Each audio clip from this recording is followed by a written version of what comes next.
Assalamu alaikum. Let me tell you a true story about a young man named Malik. Even though he was a Muslim, he thought that life was all about satisfying his desires as much as possible. As a result, he felt extreme pleasure in committing many sins. He drank, he stole, and he even committed zina. Then he got married and had a daughter. He named her Fatima. Malik loved Fatima very much.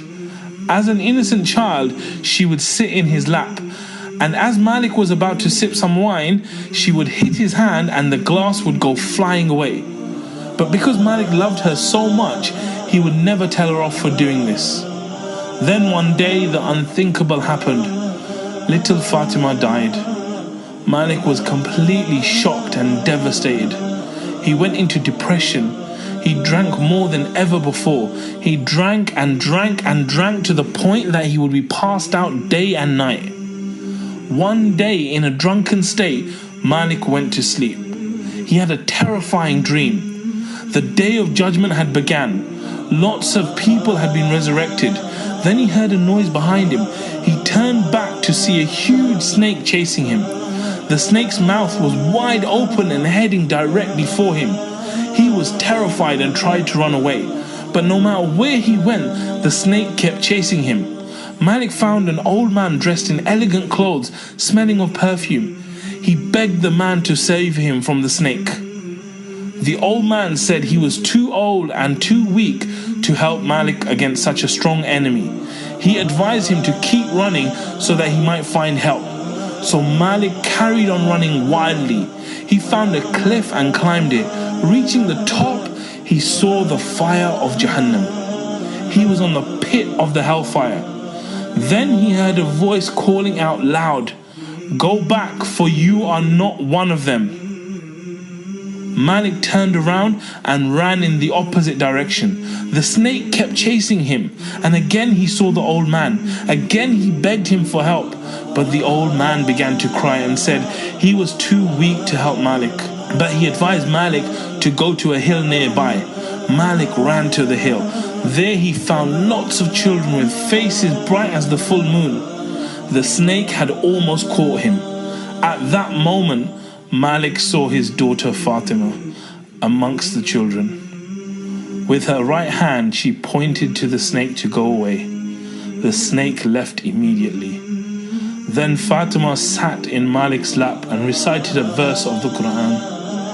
She said, "My dear father, has the time not come for the believers that their hearts should become humbly submissive at the remembrance of Allah and what has come down of the truth?"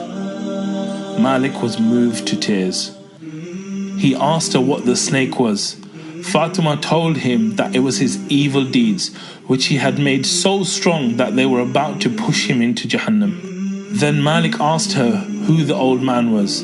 Fatima told him that it was his good deeds, but he had made them so weak that they couldn't help Malik against the snake. Malik woke up from the dream in tears. He immediately made wudu and ran to the masjid. During the prayer, the Imam happened to recite the same verse from the Quran. Has the time not come for the believers that their hearts should become humbly submissive at the remembrance of Allah and what has come down of the truth? Malik thought, it is time. He felt massive regret for his past sins and repented to Allah. That day was the start of Malik's new life. This was the story of Malik ibn Dinar. May Allah have mercy on him. He became an Imam of Hadith and is now known as one of the most righteous successors of the Sahaba. In the middle of the night, he would go to the center of town and shout out, "Oh people, wake up to the remembrance of your Lord. Wake up to success." When he did this, people would think he was crazy. But he did this because he knew that ultimate success lies with Allah. He completely transformed from a person who committed every sin under the sun to one of the most pious worshippers in history. He went from being a person who was literally on the brink of hellfire to someone who will enter Jannah inshallah. So the question is, what exactly is it about us that leads us to our destiny? What was leading Malik on the path to Jahannam? Allah Himself gives us the answer in the Quran. It says, "And you have not been hiding yourselves in the world, lest your ears and your eyes and your skins should testify against you. But you thought that Allah knew not much of what you were doing. And that thought of yours, which you thought about your Lord, has brought you to destruction, and you have become this day of those utterly lost." It all starts with our thoughts, our mindset. When Malik had destructive thoughts, this caused him to have destructive feelings, so he took destructive actions and was going towards an eternal destiny of destruction. But when Malik's mindset shifted to successful thoughts, his feelings and actions and destiny also became successful. Now think about your mindset.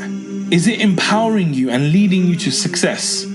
If not, chances are you're stuck in a certain mindset with disempowering patterns. If you want success in your life and your destiny, inshallah, then you need to have a breakthrough in your mindset. Our next video is all about breakthroughs, and we'll tell you more, inshallah. Jazakallah khair for watching. I hope you found this video beneficial. If you did, you can do two things to continue your mastery journey.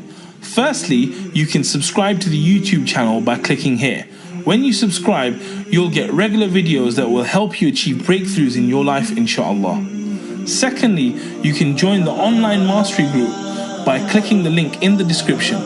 When you join, we will send you inspirational emails, reminders, podcast updates, and free resources that you won't receive on the channel. I look forward to seeing you on the next video, inshallah. Assalamu alaikum.